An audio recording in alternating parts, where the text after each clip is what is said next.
तुलसा मैया की जय, शालिग्राम भगवान की जय हो। देवशयनी एकादशी के दिन हमारे नारायण चक्रधारी सृष्टि के पालन करता भगवान विष्णु सो गए थे और अब देव उठनी एकादशी के दिन उठ जाएंगे। तुलसा मैया से शादी रचाएंगे, विवाह करेंगे।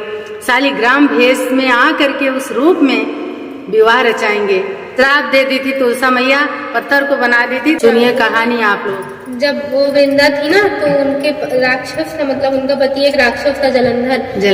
तो लेकिन वो भगवान विष्णु की परम भक्त थी, तो अपने पति की रक्षा के लिए वो व्रत रखती थी और उनकी पूजा करती थी और अपने पतिव्रता धर्म का पूरा मतलब पालन करती थी, जिसकी वजह से जलंधर अमर होता गया। तो भगवान उसे हरा नहीं पा रहे थे युद्ध में।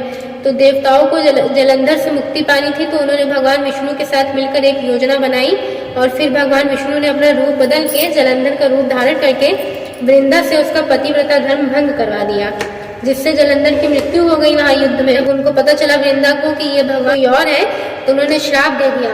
तब श्राप दे दिया तब उन्हें पता चला कि ये भगवान विष्णु है। क्रोध में आके उन्होंने श्राप दे दिया, तो वो इस वजह से मतलब शर्मिंदगी के कारण खुद को आग में समा ली।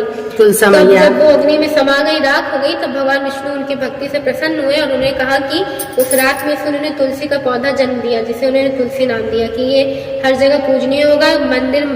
मेरा हर मंदिर तुलसी के पौधे के बिना अधूरा है, हर भोजन तो इसीलिए चढ़ता है। और फिर उन्होंने कहा कि मैं तुमसे विवाह करूंगा। उन्हें मतलब पत्नी रूप में स्वीकार किया और इसीलिए हर साल देवउठनी एकादशी को भगवान विष्णु और तुलसी माता का जो है तुलसी विवाह कराया जाता है। बहुत ही प्यारी कहानी थी और बहुत ही भावुक कर देने वाली कथा थी और एकदम भावुक कर दिया। आंख में मेरे आंसू आ गए। जय हो तुलसा मैया।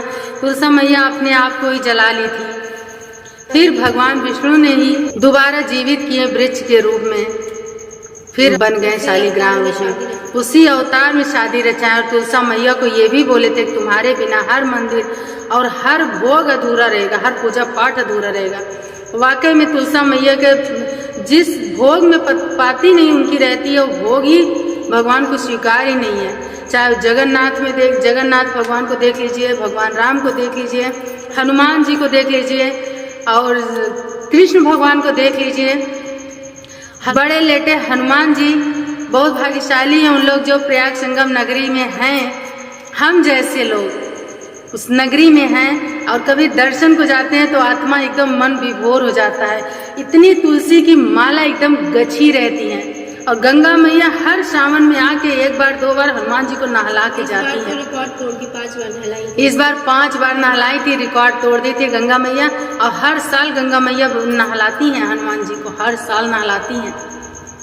इतने ऊंचाई पे हैं लेकिन फिर भी गंगा मैया नहलाती है। सोचिए कितना चमत्कार, कितनी भगवान की महिमा। कलयुग बेशक लगा है लेकिन भगवान है। कहीं न कहीं हर चीज है लेकिन ये अत्याचार हर कुछ अति करता चला जा रहा है हर इंसान।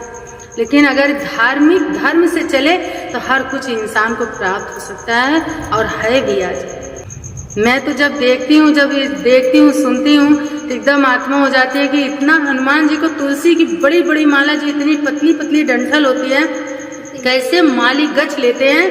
इतने लेटे हनुमान जी कितने बड़े हैं लेकिन उनको पूरे लेटे से सर तक पूरी माला गचती है। कभी हम आप लोग के साथ शेयर करेंगे लेटे हनुमान जी प्रयाग संगम नगरी की तुलसी की माला कैसे माली बनाते हैं। पूरा बहुत मोटी मोटी माला, लंबी लंबी माला बनती है, हनुमान जी को चढ़ती है। भगवान नारायण इतना ऊंचा दर्जा दिया है, इसलिए छोटी हो बड़ी हो जिसका जैसी भाव हो माता रानी को उस दिन विवाह जरूर कराना सब लोग। और इनकी कहानी बहुत भावुक कर दी। ये भी देवता भगवान को इतना मतलब तकलीफ, इतना कष्ट तो हम जैसे लोग इस पृथ्वी पर क्यों ना हो। तुलसा मैया की जय, शालिग्राम भगवान की जय हो।